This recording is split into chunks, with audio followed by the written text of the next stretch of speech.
எங்க அம்மா பாருங்க, எங்க வீட்டுல 7 பேரு. மூத்த அண்ணனுக்கு கல்யாணம் ஆகி அண்ணனுடைய ஒய்ஃப் பிரெக்னண்டா இருக்கிறப்ப எங்க அம்மா பிரெக்னண்டா இருக்கிறாங்க. என்ன வயிற்றுல வச்சிட்டு இருக்காங்க. இப்ப ஊரெல்லாம் ஒரு வேற மாதிரி பேசியிருந்திருக்கேன். பையனுக்கு கல்யாணம் ஆகி மருமகளும் பிரெக்னண்டா இருக்காங்க, மாமியெல்லாம் பிரெக்னண்டா இருக்காங்க. என்ன இது அப்படின்னும் போது எங்க அம்மா, இந்த நவீனமான காலம் அப்ப கிடையாது. நான் சொல்றது 40 வருஷத்துக்கு முன்னாடி நவீனமான காலம் கிடையாது. அந்த காலகட்டத்தில் தெரிஞ்ச குழந்தைய அழிக்க வேண்டும் கருவில் என்று தெரிந்த இந்த நாட்டு வைத்தியம் எல்லாம் என்ன பண்ணிருக்காங்க, பண்ணி பார்த்திருக்காங்க. அழிச்சிடலாம், பண்ணிடலாம் அப்படின்னு. ஒருத்தர் சொன்னாராம், நான் கொடுக்கிற மருந்து குழந்தையே வயிற்றிலிருந்து வந்து என்ன பண்ணிரும், கீழே விழுந்துரும் அப்படின்னா. எந்தெந்த ஊருக்கெல்லாம் போய் எங்கெங்கெல்லாம் மருந்து சாப்பிட்டு இருக்காங்க. அவரும் சொன்னாங்களாம், என்ன நான் மாசம் மாசம் குழந்தை வளர்ந்துட்டு தான் இருக்குது, ஒரு மருந்தும் போய் குழந்தை என்ன பண்ணவில்லை, தாக்கவில்லை, அழிக்கவில்லை. அப்ப ஒரு வைத்தியர் சொன்னாராம், அப்ப அது பிறந்த கூட என்னவோ தான் பிறக்கும், ஊனமுற்றது தான் பிறக்கும், நொண்டிய பிறக்கும், குருடனா பிறக்கும் அப்படின்னு. இப்பதான் தெரியுது, ஆள் கிளியரா படைச்சு வச்சிருக்கிறார். ஏன்? என் தாயின் திட்டத்திற்காக அல்ல, என்னை படைத்த தேவனுடைய திட்டங்களுக்காக. கரங்களை தட்டி தேவனை மேம்படுத்துவோம். அதனால்தான் சொல்றாரு, என் சித்தம் இல்லாமல் உன் தலையில் ஒரு முடிய கூட யாரும் என்ன பண்ண முடியாது, செய்ய முடியாது. அதுதான் ஜெபம் பண்ணுவேன். தாயின் கருவிலே எனக்கு அவ்வளவு பெரிய நீ செக்யூரிட்டியா இருந்திருக்கீங்க ஆண்டவரே, பாதுகாவலராய். தாய் கருவிலே உருவாகும் முன்னே உன்னை ஒரு கரு போல காத்தீரே, நன்றி. என்னை சிதையாமல் சுமந்திரே. இந்த பாட்டை கேட்கும் போதெல்லாம் எனக்காகவே எழுதப்பட்டதா இருக்கிறது ஆண்டவரே.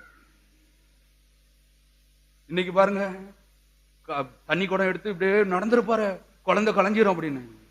தேவ திட்டம் இருந்தால் நீ எத்தனை மைல் எத்தனை மாடியில் என்ன வேலை செஞ்சாலும் சரி, தண்ணி குடம் எடுத்தாலும் சரி, தேவ திட்டம் அந்த குழந்தை இந்த சித்தத்தை செய்ய வேண்டும் என்றால் யாராலும் தடுக்கவும் முடியாது, அழிக்கவும் முடியாது.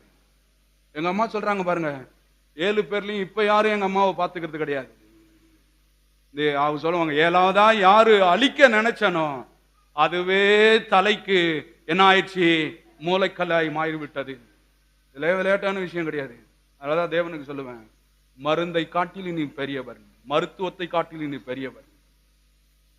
எத்தனை திட்டங்கள் போட்டு அழிக்கலாம் என்று நினைக்கும் பொழுதெல்லாம் அவர் சொல்றாரு, என் நினைவுகள் உங்கள் நினைவே, இவனை குறிச்சு வச்சிருக்கிற நினைவு வேற அது. அதனால செத்துருவோமா, பயப்படாதீங்க. தேவன் கிட்ட சொல்லுங்க, என்னை படைத்தவரே, என்னை அழைத்தவரே, எனக்கு எப்போதும் துணையாக.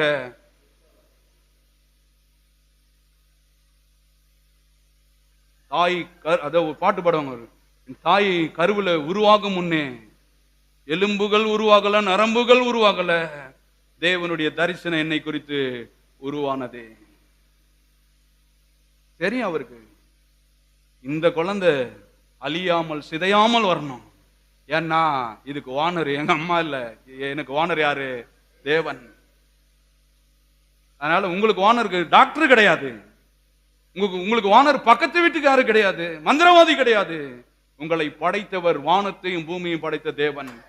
அவர் கூட இருக்க வரலையும் உங்களை யாரும் ஒண்ணுமே செய்ய முடியாது. அதனாலதான் சங்கீதக்காரன் தாவி சொன்னான், என் பக்கத்தில் 1000 பேரும் என் வலது புறத்தில் 1000 பிரச்சனைகள், இந்த பக்கம் 10000 பிரச்சனைகள் வந்தாலும் என்னை அது என்ன பண்ணாது, அணுகாது. நிச்சயம் இருக்குதா, விசுவாசம் இருக்குதா? சும்மா போய் எதுக்கெல்லாம் ஓடுறது கிடையாதுங்க. நிக்கணும், நங்குரமாய் ஒரு இடத்துல அப்படி நிக்கணும். ஆள் பாருங்க, வலதுபுறமும் இடதுபுறமும் சாயாமல் இரு. கல்வாரி சிலுவையை மட்டும் பாரு. பின்னாடி கூடுவாங்க, போயிடாத அப்படின்னு. இந்த பக்கம் கூடுவாங்க, போயிடாத அப்படின்னு. பின்னாடியும் பாருங்க, இழுத்து பிடிப்பான். அதனால சொல்றாங்க, உலகம் என் பின்னே, சிலுவை என் முன்னே.